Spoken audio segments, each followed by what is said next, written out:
Dan untuk membahas lebih lengkap jelang laga Timnas melawan Lebanon pada Senin malam, kita akan ulas bersama analis sepak bola Muhammad Kusnaini. Selamat malam Bung Kus, apa kabar? Selamat malam, Valen.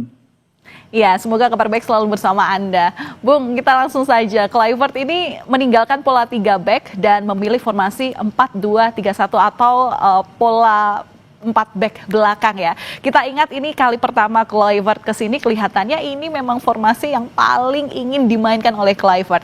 Nah, dari laga kemarin, skema ini efektif. Apakah ini juga akan digunakan saat laga-laga mendatang, utamanya di malam Senin besok? Sebetulnya ketika Kluivert pertama kali menangani tim ya, dia sebetulnya main dengan formasi 4 back juga, jangan lupa.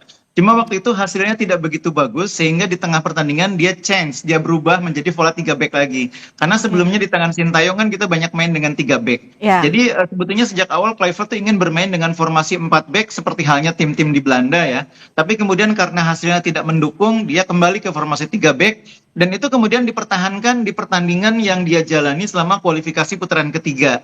Hasilnya kan lumayan juga, kita bisa lolos ke putaran keempat. Nah, sekarang kita memasuki putaran keempat, ada jeda di mana ada pertandingan internasional friendly. Nah, ini yang memang momentum yang tepat untuk menguji formasi 4 back ya. Jadi kalau di pertandingan kualifikasi waktu itu kan Kluivert tidak sempat melakukan uji coba, harus langsung menjalani pertandingan resmi, pertandingan yang kompetitif sehingga tidak ada ruang untuk uji coba. Sekarang dengan adanya friendly match, inilah kesempatan untuk mencoba formasi 4 back. Karena memang pada dasarnya sepak bola Belanda itu kan bermain dengan formasi 4 back ya, 4 back sejajar atau formasi 4-3-3. Oh, tapi ini efektifkah dengan format 4 back belakang ini untuk kemudian dimainkan nanti, terutama kan ini juga menjadi ajang latihan ya untuk jelang babak keempat kualifikasi Piala Dunia zona Asia nanti? Iya, ini memang agak sulit kalau kita menjadikan pertandingan lawan China Taipei sebagai ukuran ya. Karena secara peringkat kan jauh di bawah kita ya. Secara permainan kelihatan sekali kan bahwa kita ini relatif satu kelas lah di atas China Taipei. Mungkin ketika melawan Lebanon kita bisa melihat nanti apakah formasi 4 back sejajar atau 4-2-3-1 yang sekarang diterapkan itu cukup untuk membuat tim ini bermain lebih perform dibanding ketika mereka bermain dengan formasi 3-4-3 atau 3-5-1. Nah, ini saya pikir ujiannya nanti menghadapi Lebanon. Meskipun harus diakui juga bahwa Lebanon itu meskipun peringkatnya di atas kita, dari segi permainan sebetulnya masih di bawah juga calon lawan-lawan kita. Yang namanya Irak, yang namanya Arab Saudi mainnya tuh lebih bagus lagi dibanding Lebanon. Tapi paling tidak melalui pertandingan lawan Lebanon kita punya pelatih punya ukuran apakah sistem 4-2-3-1 itu bisa berkembang, bisa sesuai dengan kemampuan dan karakter pemain yang ada saat ini. Jadi mungkin disitulah kesempatan bagi pelatih untuk menganalisis, menguji dan kemudian memutuskan nanti di putaran keempat mau menggunakan formasi yang lama 3-4-3 atau mencoba dengan 4-2-3-1 yang sekarang ini sedang diuji cobakan. Oh, oke. Tapi Bung, kalau misalnya kita melihat komposisi pemain debutan yang tampil kemarin seperti Mauro Zelstra dan juga Emiliano Jonathan, ini apakah sudah bisa melengkapi yang diinginkan oleh Kluivert untuk memainkan formasinya ini? Iya, mungkin agak terlalu dini juga untuk menilai pemain dari menit bermain yang hanya sekitar 30 menitan ya. Sulit untuk mengatakan bahwa Mauro Zelstra ini siap untuk menggantikan peran Ole Romeni. Hanya dengan 30 menit dia bermain dan situasi lawannya adalah lawan yang kualitasnya di bawah kita. Mungkin cuma yang menarik adalah dengan atau tidak adanya pemain baru yang kemarin baru menjalani debutnya, sistemnya itu sudah jalan. Mungkin yang menarik kan itu ya. Jadi kalau misalnya kemarin tidak ada Romeni, kita kemarin bisa memanfaatkan Sananta. Kemarin kita bisa memanfaatkan Miliano sebagai pemain yang sangat efektif perannya di sayap kanan.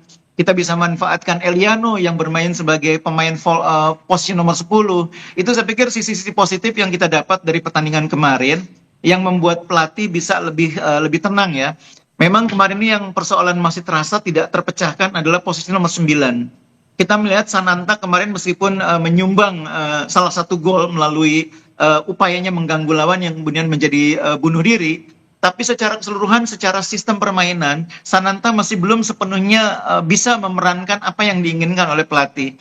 Sementara Mauro Zelstra, saya pikir dengan menit bermain yang masih terbatas, dia masih butuh waktu untuk memahami cara main yang diinginkan oleh pelatih. Jadi saya berharap dua-duanya nanti akan mendapatkan menit bermain yang cukup pada saat menghadapi Lebanon, sehingga pelatih bisa mendapatkan keyakinan siapa nanti di bulan depan Oktober yang akan menjadi pilihan sebagai target man atau pemain nomor 9. Ya, kalau kita lihat Erick Thohir, Ketua Umum PSSI ini juga bilang bahwa Lebanon ini menjadi lawan yang ditunggu-tunggu dan menjadi tes yang sesungguhnya jelang babak keempat kualifikasi Piala Dunia 2026 zona Asia. Bagaimana menurut Anda?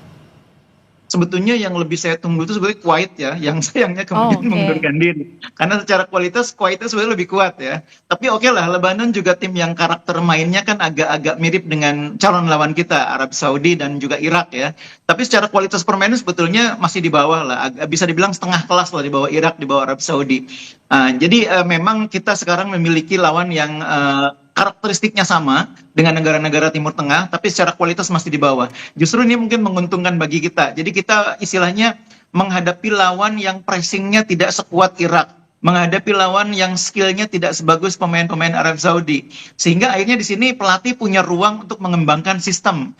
Kadang-kadang kalau melawan tim yang kualitasnya sangat tinggi, itu kita kesulitan untuk mengembangkan sistem permainan. Itu yang terjadi ketika kita menghadapi Australia, menghadapi Jepang.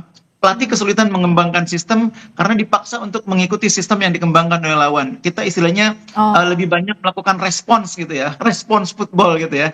Kali ini pelatih justru bisa menerapkan sistem. Nah itu mungkin yang diharapkan dari pertandingan lawan Lebanon. Iya, tapi selain strategi, selain juga formasi yang mungkin juga ini ditata benar-benar sepenuhnya sebagai ajang latihan, tentu kan dibutuhkan dengan kualitas mental para pemain ya. Kalau kemarin hari Jumat waktu lawan Taiwan itu Indonesia bisa tersenyum, nah besok untuk bisa tersenyum jadi gimana ini melatih mentalnya dan apa yang harus jadi catatan, yang harus dikejar, yang nggak boleh luput dari kekuatan timnas Garuda sendiri? Iya, sebetulnya kalau menghadapi lawan yang kualitasnya di atas kita, itu memang ujian mental ya. Seperti lawan Lebanon besoknya ada ujian mental. Tapi sebetulnya kalau saya melihat yang paling penting itu adalah bagaimana tim ini mendapatkan chemistry dulu. Karena itu yang selama ini tidak kita dapatkan. Banyak situasi di kualifikasi yang lalu pelatih itu datang menghadapi pertandingan hanya punya 1-2 hari, tidak sempat melakukan banyak komunikasi, banyak bonding dengan para pemain, sehingga chemistry belum sepenuhnya terbentuk. Tidak hanya antar pemain dengan pelatih, bahkan antar pemain dengan pemain. Nah kali ini kan suasananya lebih rileks ya. Pemain ada yang bisa tidak bermain, menonton teman-temannya bermain dari pinggir lapangan. Pemain-pemain pelapis mendapat kesempatan untuk bermain ketika menghadapi Chinese Taipei kemarin. Itu kan sesuatu yang akan memudahkan untuk terciptanya chemistry di antara pemain. Sama-sama menonton, sama-sama menganalisis, sama-sama memberikan sama-sama menikmati pertandingan yang dimainkan oleh teman-temannya. Itu hal-hal yang memungkinkan terbentuknya chemistry. Dan itulah keuntungan uji coba kali ini ya. Pemain tidak terlalu terbebani dengan target-target, tidak terlalu terbebani dengan lawan yang berat, sehingga lebih bisa membangun bonding di antara mereka. Ya, tapi kalau melihat permainan besok yang misalnya bisa dikatakan ini adalah sebagai ajang latihan, persiapan diri begitu ya, untuk sambut ajang yang lebih serius lagi ke depannya. Apakah besok ini Patrick Kluivert akan memainkan keseluruhan pemain secara full tim gitu?